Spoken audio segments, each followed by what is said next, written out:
শাকিব খানের বরবাদ হলিউডের সঙ্গে টক্কর দিচ্ছে। ঈদের সিনেমা হিসেবে মুক্তি পাওয়া শাকিব খানের বরবাদ দেশের পাশাপাশি এখন আন্তর্জাতিক অঙ্গনেও সাড়া ফেলেছে। মেহেদী হাসান হৃদয় পরিচালিত এই সিনেমাটি মুক্তির প্রথম দিন থেকেই বাংলাদেশের বক্স অফিসে রেকর্ড পরিমাণ আয় করেছে। এখন এই সিনেমার সাফল্যের ঝড় বইছে যুক্তরাষ্ট্রে, যেখানে এটি হলিউডের বড় বড় সিনেমার সঙ্গেও প্রতিযোগিতায় নাম লিখিয়েছে। ঈদের ছবি হিসেবে বরবাদ মুক্তি পেয়েই দর্শকদের মধ্যে ব্যাপক সাড়া ফেলে। শাকিব খান ও ইধিকা পালের অসাধারণ অভিনয়, মেহেদী হাসান হৃদয়ের পরিচালনা এবং সিনেমাটির গল্প ও অ্যাকশন দর্শকদের মুগ্ধ করেছে। প্রথম দিন থেকেই প্রেক্ষাগৃহগুলোতে দর্শকদের উপচে পড়া ভিড় লক্ষ্য করা গেছে। বক্স অফিসে এটি অন্য সব ঈদের সিনেমাকে পেছনে ফেলে শীর্ষস্থান দখল করে নেয়।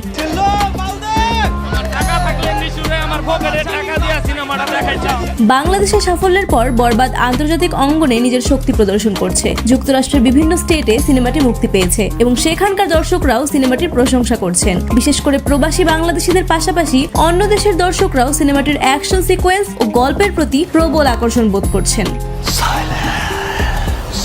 মজার বিষয় হলো, যুক্তরাষ্ট্রের মুক্তির পর বরবাদ হলিউডের কিছু বড় সিনেমার সঙ্গেও টক্কর দিচ্ছে। বক্স অফিসে এটি প্রবল প্রতিদ্বন্দ্বিতা করছে এবং বেশ কয়েকটি শো হাউসফুল হয়ে যাচ্ছে।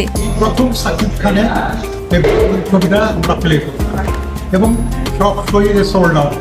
এটি প্রমাণ করে যে বাংলাদেশি সিনেমাও এখন আন্তর্জাতিক মানের এবং বিশ্ব দর্শকদের কাছে গ্রহণযোগ্যতা পাচ্ছে। নির্মাতা ও পরিবেশকরা আশা করছেন বরবাদের এই সাফল্য বাংলাদেশি সিনেমাকে আরো বড় পরিসরে আন্তর্জাতিক মার্কেটে নিয়ে যাবে। শাকিব খানের বরবাদ সিনেমাটি বাংলাদেশের পাশাপাশি এখন বিশ্বব্যাপী আলোচিত। এটি প্রমাণ করছে যে বাংলাদেশি সিনেমাও বিশ্ব দর্শকদের কাছে পৌঁছাতে সক্ষম। ঈদের এই সিনেমাটির সাফল্য নিঃসন্দেহে বাংলাদেশের চলচ্চিত্র শিল্পের জন্য একটি নতুন মাইলফলক তৈরি করলো।